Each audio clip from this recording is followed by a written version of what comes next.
Friends, आप सभी लोगों का स्वागत है फिर से एक बार मेरे चैनल लाइफ ऑफ शिवानी मित्रा के और एक नए ब्लॉग में। तो कैसे हैं आप सब लोग? मैं उम्मीद करूंगी आप सब लोग अच्छे होंगे और हम भी अच्छे हैं। तो आप सभी को गुड मॉर्निंग। तो फ्रेंड्स, आज का यह वीडियो थोड़ा अलग है। आज मैं डेली रूटीन के साथ साथ आप लोगों के साथ अपनी दिल की बातें करने वाली हूँ। एक ऐसी बात जो हर घर में होती है लेकिन कोई खुलकर बोलता नहीं। आप जरा एक पल के लिए रुक कर सोचिए, क्या कभी ऐसा हुआ है कि सब कुछ ठीक होने के बावजूद आपका मन ठीक नहीं होता? घर में कोई बड़ी परेशानी नहीं है, सब अपनी अपनी जिंदगी में व्यस्त है, लेकिन फिर भी अंदर से एक खालीपन महसूस होता है, जैसे कुछ कमी है, जैसे कोई आपको समझ नहीं रहा, जैसे आप बोलना चाहती है लेकिन आपकी बात सुनने वाला कोई नहीं है। तो फ्रेंड्स, हम औरतों की ज़िंदगी बाहर से जितनी सरल दिखती है, अंदर से उतनी ही उलझी हुई होती है। सुबह उठते ही हम दूसरों के बारे में सोचते हैं, बच्चों का नाश्ता, पति का टिफ़िन, घर का काम, सबकी पसंद, सबकी ज़रूरतें। लेकिन जब बात आती है हमारी अपनी भावनाओं की, तो हम खुद ही उन्हें सबसे आखिरी में रख देते हैं और धीरे धीरे यही आदत हमारे अंदर एक खालीपन पैदा कर देती है। कई बार हम समझ ही नहीं पाते हैं कि हमें हो क्या रहा है। हम बस इतना कहते हैं कि मुझे अच्छा नहीं लग रहा है, लेकिन असल में वहाँ सिर्फ मूड खराब नहीं होता, वहाँ धीरे धीरे डिप्रेशन बन सकता है। और आज मैं आपको एक बहुत ज़रूरी सच बताने वाली हूँ। डिप्रेशन सिर्फ दिमाग से नहीं होता, यह कई बार हमारे रिश्ते से पैदा होता है। जब हमें अपने ही घर में समझ नहीं मिलता और जब हमारी बातों को बार बार नज़रअंदाज किया जाता है, जब हम अपनी भावनाओं को दबाते दबाते थक जाते हैं, तब हमारा मन टूटने लगता है। लेकिन सच्ची बात यहाँ है कि इसका हल भी है, और वह हल बहुत मुश्किल नहीं है। बस हमें अपने रिश्ते को समझने की ज़रूरत है। और इसी के लिए आज हम बात करेंगे एक बहुत पावरफुल टेक्निक की, जिसका नाम है IPT, इंटरपर्सनल थेरेपी। इसका मतलब है अपने रिश्ते को बेहतर बनाकर अपने मन को ठीक करना। आज मैं आपको 10 ऐसे आसान स्टेप्स बताऊंगी जो कोई भी महिला अपने घर में, अपनी ज़िंदगी में बिना किसी खर्च के आज से ही शुरू कर सकती है। और यकीन मानिए, अगर आप इन बातों को सच में अपनाती है तो धीरे धीरे आपका मन हल्का होने लगेगा, रिश्ते सुधरने लगेंगे और आपको अंदर से एक नई ताकत महसूस होगी। तो इस वीडियो को ध्यान से सुनिए, जल्दबाजी में मत सुनिए, क्योंकि यह सिर्फ जानकारी नहीं है, यह आपके दिल की आवाज़ है। अब हम शुरू करते हैं। पहला कदम, सबसे पहला और सबसे ज़रूरी स्टेप है अपनी भावनाओं को पहचानना। सुनने में यह बहुत आसान लगता है, लेकिन असल में यही सबसे मुश्किल होता है, क्योंकि हम में से ज़्यादातर महिला अपनी भावनाओं को समझती ही नहीं। हम बस सहती रहती है, और जब कोई पूछता है कि क्या हुआ, तो हम कह देते हैं कुछ नहीं। लेकिन सच यह है कि बहुत कुछ होता है, बस हम अपने शब्द नहीं दे पाते। आप खुद से पूछिए, क्या आपको गुस्सा आता है? क्या आपको दुख होता है? क्या आपको ऐसा लगता है कि आपकी कोई कदर नहीं करता, या आपको अकेलापन महसूस होता है? यह सब अलग अलग भावनाएं हैं, और हर भावनाओं का मतलब अलग होता है। जब आप अपनी भावनाओं को पहचान लेती है तो आप समझ पाती है कि आपको सच में किस चीज़ से तकलीफ हो रही है। और जब तक आपको यह नहीं पता होगा, तब तक आप उसे ठीक भी नहीं कर पाएंगी। इसलिए आज से एक छोटा सा नियम बनाइए। दिन में सिर्फ 5 मिनट अकेली बैठिए और खुद से पूछिए, आज मैं कैसा महसूस कर रही हूँ? और जो भी जवाब आए उसे दबाइए मत, उसे स्वीकार कीजिए, क्योंकि आपकी भावनाएं गलत नहीं है, वहाँ सिर्फ आपको कुछ बताने की कोशिश कर रही है। अब हम आते हैं दूसरे स्टेप पर, और वह स्टेप पहले से जुड़ा हुआ है। जब आपने अपनी भावनाएं पहचान ली, तो अब आपको यह समझना है कि यह भावनाएं किस रिश्ते की वजह से आ रही है। फ्रेंड्स, हमारे जीवन में ज़्यादातर दुख किसी न किसी रिश्ते से जुड़ा होता है। हो सकता है आपको अपने पति से शिकायत हो सकता है सास के साथ मनमुटाव हो सकता है बच्चे आपकी बात ना सुनते हो, या हो सकता है कि आपको खुद से ही नाराजगी हो। लेकिन जब तक आप उस रिश्ते को पहचानेंगी नहीं, तब तक आप उस समस्या को सुलझा नहीं पाएंगी। इसलिए खुद से ईमानदारी से पूछिए, मुझे सबसे ज़्यादा तकलीफ किस रिश्ते से हो रही है? यह सवाल थोड़ा दर्द देगा, क्योंकि हम अक्सर सच्चाई से बचना चाहते हैं, लेकिन यही सवाल आपकी ज़िंदगी बदल सकता है। कई बार हम पूरी दुनिया से नाराज़ होते हैं, लेकिन असल में हमें सिर्फ एक इंसान से तकलीफ़ होती है, और जब हम उस एक रिश्ते पर ध्यान देते हैं तो धीरे धीरे बाकी सब भी ठीक होने लगता है। इसलिए आज से अपनी भावनाओं को समझिए और उसके पीछे छिपे रिश्ते को पहचानिए। यही आईपीटी का पहला कदम है और यही आपकी हीलिंग की शुरुआत है। फ्रेंड्स, जब आपने अपनी भावनाओं को पहचानना शुरू कर दिया और यहाँ भी समझ लिया कि किस रिश्ते की वजह से आपके मन में यहाँ दर्द है, तो अब हम आते हैं अगले बहुत महत्वपूर्ण कदम पर, और यह कदम है दिल की बात को दबाना बंद करना। फ्रेंड्स, हम औरतों की ज़िंदगी में एक चीज़ हमें बचपन से ही सिखाई जाती है, सहन करो, चुप रहो, घर की शांति बनाए रखो।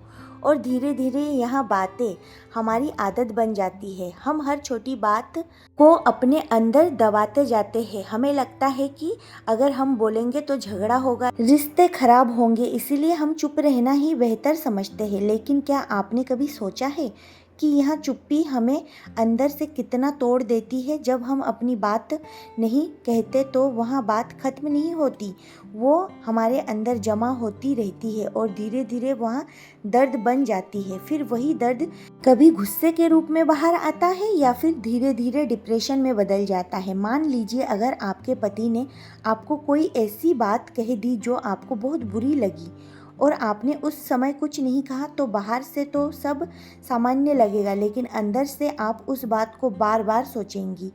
उन्होंने ऐसा क्यों कहा? क्या मेरी कोई इज्जत नहीं? क्या मैं इतनी गलत हूँ? और यही सोच आपके मन को और ज़्यादा भारी बना देगी। इसीलिए फ्रेंड्स, आज से एक फैसला कीजिए कि आप अपनी बात को दबाएंगी नहीं। लेकिन इसका मतलब यह बिल्कुल नहीं है कि आप लड़ाई करें या चिल्लाएं। नहीं, आपको बस अपनी बात को सही तरीके से शांत मन से कहना है। आप यहाँ सोचिए, अगर आपको किसी की बात से तकलीफ हुई है तो क्या सामने वाले को पता भी है कि आपको बुरा लगा? कई बार सामने वाला जानता ही नहीं और हम उम्मीद करते रहते हैं कि वह खुद समझ जाए, लेकिन ऐसा हमेशा नहीं होता। इसलिए अपनी बात कहना ज़रूरी है, क्योंकि जब तक आप बोलेंगी नहीं कोई समझेगा नहीं। अब हम आते हैं अगले स्टेप पर, और यह स्टेप है सही समय पर बात करना। फ्रेंड्स, यह बात बहुत छोटी लगती है लेकिन इसका असर बहुत बड़ा होता है। कई बार हमारी बात बिल्कुल सही होती है लेकिन हम उसे गलत समय पर बोल देते हैं और फिर बात बिगड़ जाती है। मान लीजिए आपका पति ऑफिस से थके हुए आए हैं, उसका मूड पहले से खराब है और उसी समय आप उनसे अपनी शिकायतें शुरू कर देती है, तो क्या होगा? वहाँ आपकी बात को समझने के वजह और ज़्यादा चिढ़ जाएगा और फिर एक छोटी सी बात बड़े झगड़े में बदल सकती है। इसका मतलब यह नहीं है कि आपकी बात गलत है, बस समय गलत है। इसलिए समझदारी यही है कि आप सही समय का इंतज़ार करें। जब सामने वाला शांत हो, जब माहौल थोड़ा हल्का हो, तब आप अपनी बात रखें। और जब आप सही समय पर बात करती है तो सामने वाला भी उसको ध्यान से सुनता है। फ्रेंड्स, रिश्ते को संभालने के लिए सिर्फ सही बात ही नहीं, सही समय भी ज़रूरी होता है। अब हम आते हैं अगले स्टेप पर, और यह है बात करने का तरीका बदलना। फ्रेंड्स, कई बार हमारी समस्या यह नहीं होती कि हम क्या कह रहे हैं, बल्कि यहाँ होती है कि हम कैसे कह रहे हैं। जैसे अगर आप कहती है तुम कभी मेरी बात नहीं सुनते, तो यह सुनते ही सामने वाला क्या करेगा? वह तुरंत अपने बचाव में आ जाएगा। उसे लगेगा कि आप उस पर आरोप लगा रही है और फिर वह आपकी बात सुनने की वजह खुद को सही साबित करने में लग जाएगा। लेकिन अगर आप उसी बात को इस तरह कहे, मुझे अच्छा लगेगा अगर आप मेरी बात सुनेंगे, तो वही बात एक शिकायत नहीं बल्कि एक भावना बन जाती है और सामने वाला उसे ज़्यादा आसानी से समझ पाता है। इसीलिए फ्रेंड्स, आज से एक छोटा सा बदलाव करें। तुम की जगह मैं का इस्तेमाल करें। तुम ऐसा करते हो की जगह मुझे ऐसा लगता है कहे। यह छोटा सा बदलाव आपके रिश्ते में बहुत बड़ा फर्क ला सकता है, क्योंकि इससे झगड़ा नहीं, समझ बढ़ती है। अब हम आगे बढ़ते हैं और अगला स्टेप है उम्मीद कम करना और समझ बढ़ाना। फ्रेंड्स, सच बताएं, हम सबके मन में कहीं ना कहीं यह उम्मीद होती है कि सामने वाला हमें बिना कहे समझ जाएगा, हमारी हर ज़रूरत को जाने, हमारी हर भावना को महसूस करें। लेकिन सोचिए, यह हमेशा संभव है? नहीं, हर इंसान अलग होता है, उनकी सोच अलग होती है, उनका तरीका अलग होता है। जब हमारी उम्मीद पूरी नहीं होती तो हमें दुख होता है और धीरे धीरे यही दुख रिश्ते में दूरी पैदा करता है। इसलिए आज से थोड़ा सा अपना नज़रिया बदलने की कोशिश करें, सामने वाले से उम्मीद कम करें और उसे समझाने की कोशिश ज़्यादा करें। अगर कोई आपकी तरह नहीं सोचता तो उसका मतलब यह नहीं है कि वह गलत है, बस यह अलग है। जब आप यहाँ बात समझ जाएंगी तो आपके मन का बोझ धीरे धीरे हल्का होने लगेगा।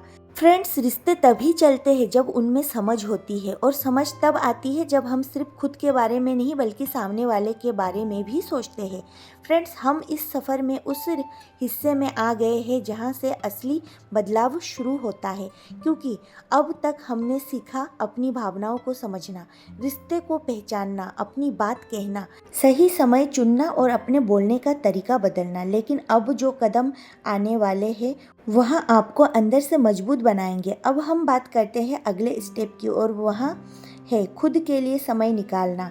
फ्रेंड्स, ज़रा ईमानदारी से बताइए, आखिरी बार आपने अपने लिए कब समय निकाला था? ऐसा समय जिसमें आप सिर्फ अपने बारे में सोच रही थी, ना कि घर के बारे में, ना बच्चों के बारे में, ना किसी और की जिम्मेदारी के बारे में। शायद आपको याद भी ना हो, क्योंकि हमारी ज़िंदगी में हम खुद को सबसे आखिरी में रख देते हैं। हमें लगता है कि पहले सबका काम पूरा हो जाए, फिर हम अपने लिए सोचेंगे। लेकिन सच यह है कि वह फिर कभी नहीं आता है और धीरे धीरे हम खुद को खोने लगते हैं। फ्रेंड्स, अगर आप खुद ही अंदर से खाली हो जाएंगी तो आप दूसरों को क्या देंगी? अगर आपका मन ही थका हुआ होगा तो आप घर में खुशी कैसे लाएंगी? इसलिए आज से खुद को प्रायोरिटी देना सीखिए। यहाँ स्वार्थ नहीं है, यहाँ ज़रूरत है। दिन में सिर्फ 20 या 30 मिनट अपने लिए निकालें। आप चाहो तो चुपचाप बैठकर चाय पी सकती हो, कोई भजन सुन सकती हो, थोड़ी देर टहल सकती हो, या वह काम कर सकती हो जो आपको सच में अच्छा लगता है। यह छोटा सा समय आपके मन को रिचार्ज करेगा और आपको अंदर से मजबूत बनाएगा। अब हम आगे बढ़ते हैं और अगला स्टेप है अपना सपोर्ट सिस्टम बनाना। फ्रेंड्स, ज़िंदगी में हर इंसान को किसी न किसी की ज़रूरत होती है।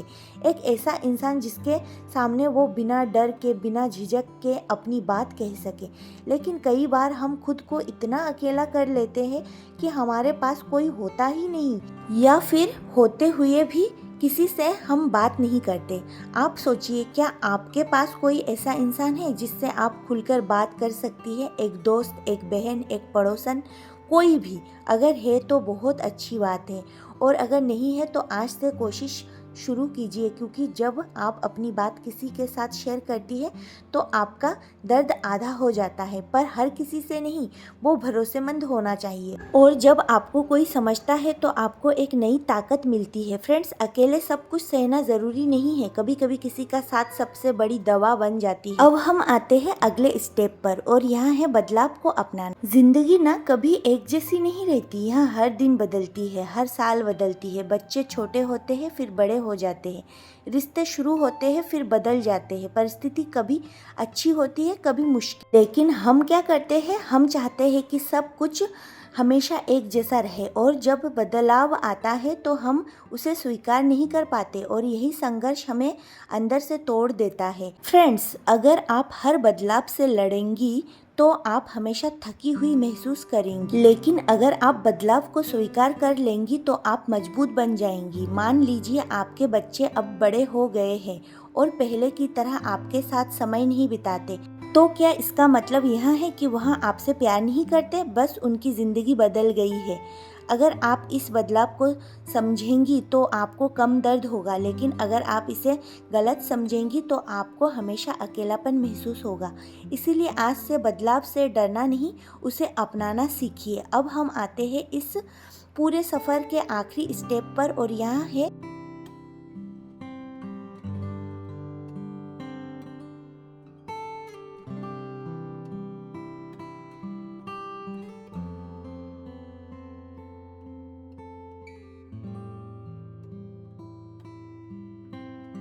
ज़रूरत पड़ने पर मदद लेना। फ्रेंड्स, हम अक्सर यहाँ सोचते हैं कि हमें सब कुछ खुद ही संभालना है, हमें किसी की ज़रूरत नहीं। अगर हम किसी से मदद लेंगे तो लोग क्या कहेंगे, लेकिन यह सोच ही हमें और ज़्यादा कमज़ोर बना देती है। अगर आपको बुखार होता है तो आप डॉक्टर के पास जाती है क्योंकि आपको पता है कि इलाज ज़रूरी है। तो फिर जब मन बीमार हो तो हम मदद लेने से क्यों डरते हैं? अगर आपको लगता है कि आप बहुत ज़्यादा परेशान हैं, आपका मन बहुत भारी रहता है, आपको नींद नहीं आती या आपको हर समय दुख महसूस होता है, तो किसी काउंसलर या डॉक्टर से बात करना बिल्कुल सही है। यह कमज़ोरी नहीं है, यह आपकी ताकत है, क्योंकि आप अपने आप को बेहतर बनाने के लिए कदम उठा रही है। फ्रेंड्स, याद रखिए, खुद का ख्याल रखना आपकी जिम्मेदारी है। फ्रेंड्स, अब हम इस वीडियो के आखिरी हिस्से में आ गए हैं और मैं आपसे दिल से एक बात कहना चाहती हूँ, आप अकेली नहीं है। हर घर में हर औरत कहीं ना कहीं कुछ ना कुछ महसूस कर रही है। कोई बोल नहीं पाती, कोई सहन करती रहती है और कोई धीरे धीरे टूट जाती है। लेकिन आज आपने एक कदम उठाया है, आपने समझने की कोशिश की है और यही सबसे बड़ी शुरुआत है। तो फ्रेंड्स, आज के लिए बस इतना ही। फिर मिलूंगी एक नए ब्लॉग में। तब तक के लिए बाय बाय। ध्यान रखिए अपनों का और अपना।